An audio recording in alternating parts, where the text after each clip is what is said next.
சிரசினிலே அமர்ந்தவளே கங்கை அம்மா அகிலமே ஆள வந்தாய் அம்மா தாயே கங்கை அம்மா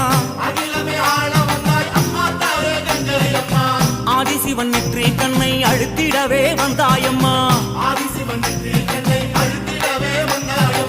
பரமனோட சிரசினிலே பாங்குடனே அமர்ந்தாயம்மா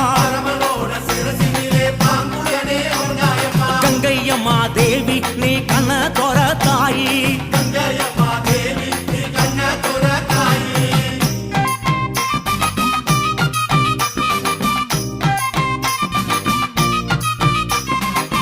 எழுக்கடல் சீமையெல்லாம் சூழ வந்தாய் கங்கையம்மா